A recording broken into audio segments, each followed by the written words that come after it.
Ici à Oslo, le ferry fait partie du réseau de transport urbain classique.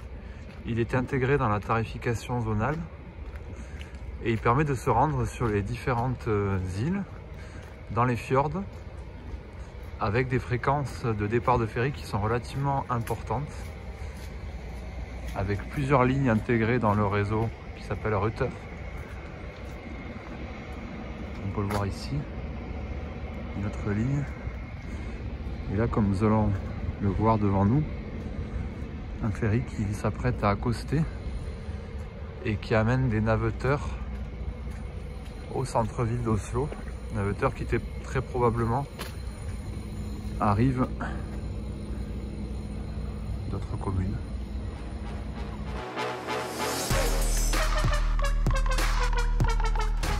À l'arrivée du ferry le matin, c'est une nuée de gens qui sortent des bateaux et qui se rendent vers le centre-ville. Alors du coup c'est assez impressionnant parce que comme il n'y a pas de voiture, c'est vraiment que des piétons. Certains qui basculent sur la station de tramway, certains qui prennent des trottinettes, certains qui prennent des vélos et d'autres qui continuent tout simplement à pied jusqu'à leur bureau en règle générale et qui refont le même trajet le soir. Là on a un des ferries qui vient d'arriver. C'est assez sympa du coup le matin de pouvoir arriver en ferry au centre-ville et de continuer en intermodalité piéton. Ah, on voit ici des trottinettes a priori pas très bien rangées.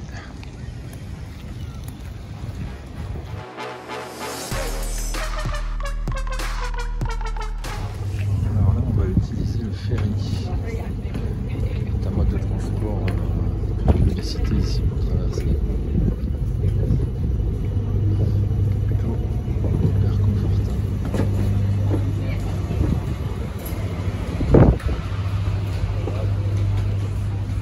La place assise. Ici la validation du titre. Machine à café, des écrans LCD. Un étage. Une cafétéria sur place, différentes tables pour s'installer et aussi des toilettes. Aussi à l'étage.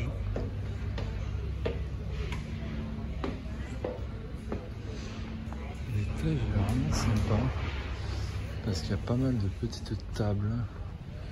Un petit bar, des écrans un peu partout. C'est franchement assez chouette.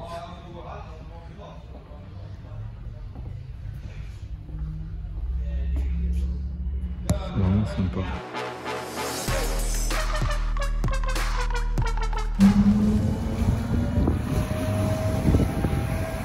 Là, comme vous pouvez le voir, nous assistons au départ du ferry qui va vers Oslo. Un ferry qui part toutes les à peu près 20 minutes depuis cette ville, avec des véhicules qui sont extrêmement performants énergétiquement et extrêmement confortables. Et dans 20 minutes, les gens seront de l'autre côté.